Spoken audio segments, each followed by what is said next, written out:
Assalamualaikum warahmatullahi wabarakatuh. Perkenalkan, nama saya Rahmanti. Di sini saya akan membahas tentang perubahan kurikulum KTSP, kurikulum 2013, kurikulum Merdeka, dan mengantisipasi pengembangan kurikulum yang akan datang.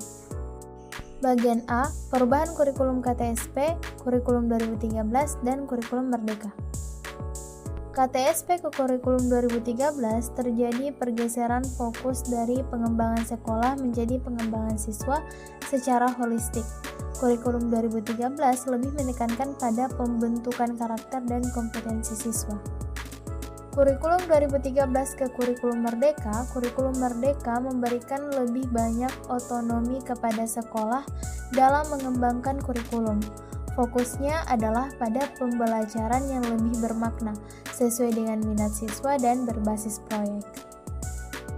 Bagian B, antisipasi pengembangan kurikulum yang akan datang.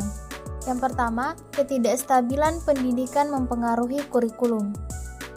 Artinya, perubahan yang sering terjadi dalam sistem pendidikan, terutama terkait dengan kurikulum, dapat menimbulkan dampak negatif yang cukup signifikan. Perubahan kurikulum yang terlalu sering atau tidak tercerna dengan baik dapat menyebabkan beberapa masalah, di antaranya kebingungan bagi guru dan siswa, kurangnya kesinambungan pembelajaran, pemborosan sumber daya, dan kurangnya kepercayaan masyarakat. Yang kedua adalah keputusan dalam menentukan kurikulum masa yang akan datang.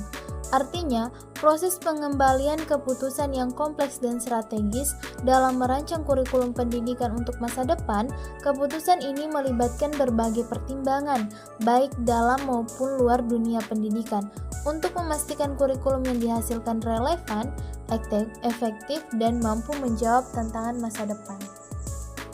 Ada beberapa hal yang menjadi pertimbangan dalam pengambilan keputusan, di antaranya perkembangan teknologi, perubahan dunia kerja, perubahan sosial dan budaya, perkembangan ilmu pengetahuan, dan kebijakan pemerintah.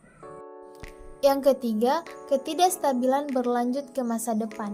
Ketidakstabilan berlanjut ke masa depan merujuk pada suatu kondisi di mana ketidakpastian, perubahan yang cepat, dan gangguan terus terjadi dan diperkirakan akan berlanjut dalam jangka waktu yang lama. Istilah ini sering digunakan untuk menggambarkan berbagai aspek kehidupan, termasuk sosial, ekonomi, politik, dan lingkungan. Contoh ketidakstabilan berlanjut ke masa depan diantara lainnya adanya perubahan iklim, perkembangan teknologi, geopolitik, sampai ke pandemi. Dan yang terakhir adalah perubahan yang terjadi pada masyarakat dari masa ke masa. Perubahan pada masyarakat adalah proses yang dinamis dan terus berlangsung. Ini merujuk pada transformasi yang terjadi dalam berbagai aspek kehidupan masyarakat, mulai dari struktur sosial, nilai-nilai, budaya, hingga teknologi. Perubahan ini dapat terjadi secara bertahap atau secara tiba-tiba dan dipengaruhi oleh berbagai faktor, baik internal maupun eksternal. Bagian C, komponen kurikulum KTSP, kurikulum 2013, dan kurikulum Merdeka. Yang pertama, komponen utama KTSP meliputi visi dan misi, tujuan kurikulum, struktur kurikulum, silabus, dan rencana pelaksanaan pembelajaran atau RPP.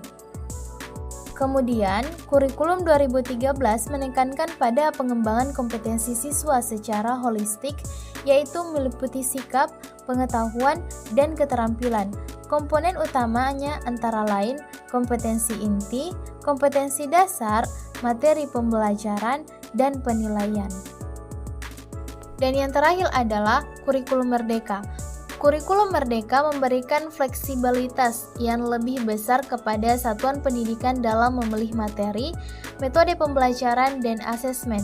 Komponen utama kurikulum Merdeka adalah profil pelajar Pancasila, kapasitas minimum kompetensi lulusan, kurikulum Merdeka Belajar, dan asesmen kompetensi minimum. Terima kasih banyak, sekian yang dapat saya sampaikan. Wassalamualaikum warahmatullahi wabarakatuh.